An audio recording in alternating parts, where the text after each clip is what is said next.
Hi, my name is Beyonce Descent. And I'm Marian Ashner, and today we are at Pioneer Village, Single Creek in Kissimmee, Florida. I forgot, what is this place about? Well, this place was founded in 1968 by the Osceola County Historic Society to help preserve the various architectural buildings of early settlers that settled here in 1888. A lot of the settlers came from various parts of the United States and other countries such as Cuba and the Bahamas, and we are going to take you around and show you the way that they built this community and lived their life during the 1800s. Pioneer Village consisted of 4 different families, and this house right behind me is the family home of the Tyson family. It was built by his second oldest son, Enoch Tyson, and it served the family for many years. James Tyson, he was a farmer and rancher, as were the pioneers. This house served them for many years, but it was not originally from here. They lived in Nackersea, but when their family got too large and the house could not fit them anymore, they had moved to St. Cloud. As you can see, this house is a single-roomed house, as were all the Pioneer Village houses. The house was big enough to fit all their beds and for everyone who resided in the house. And every house that was made in this time period never had a kitchen or bathroom. Every room was a separate little house. Do you think 12 people could stay in this house? Well, that's how much are staying in it. 12 pioneers. Originally built in Nackersea, Florida. Prior to the construction of this building, church services were commonly held in the homes of pioneers. And if you visit here, this is actually one of the few buildings that you can go inside and see for yourself where religious services were held. So come on, let's go.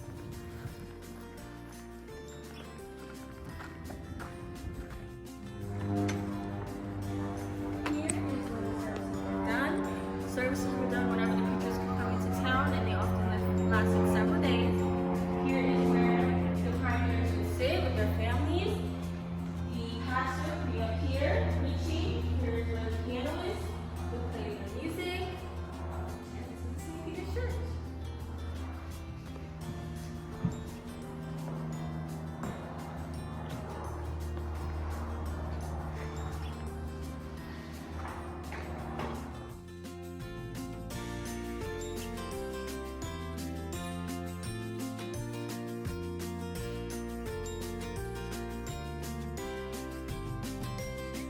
Here is the general store. This is also another location that if you visit here, you can go inside and take a look.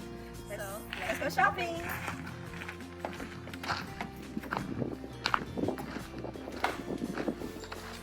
So as you can see, there are a lot of canned goods, a lot of crops, a lot of harvest. Mass production was first starting to flourish, so that is why they had the opportunity to make these stores and shops so that they could get their income off of selling all of their harvest. Further down here, we have a postal system. Pioneers from all over would come here to receive their sources of mail or newspapers to get updated on what's going on in the community. And if they wanted to send off letters as well, where to go? One of the Pioneer Village's schools is a place where us visitors can come visit to get a sense of the area. This is where all the Pioneer students came to come get their education. It is a singular confined classroom with one teacher, and all the students came here to get their education and learn. It is very small compared to modern high schools nowadays, as we know, but obviously always, no matter the time period, have to change.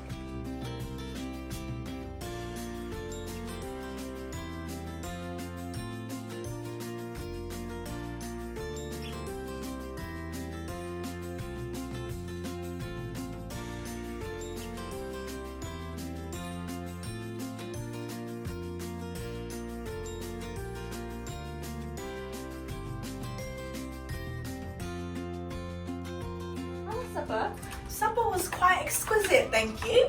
Beyonce, why are you talking in a British accent? Well, the family that resided here was the Cadman family, another one of the early settler families. They were more wealthier than the other families, hence the size of their home and their ability to have much more space and amenities. The Pioneer homes that you were shown previously was a single-room house. This house, because they are more wealthy and come from England, they were able to have more rooms, such as a dining room, a sitting area, and a place to lay their head at night.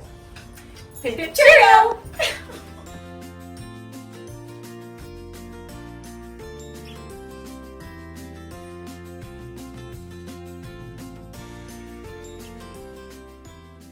thank you for coming with us on our journey to Shingle Creek. As you can tell, the early settlers worked very hard to make a community of themselves where everybody had a job to make sure that the community was able to work efficiently.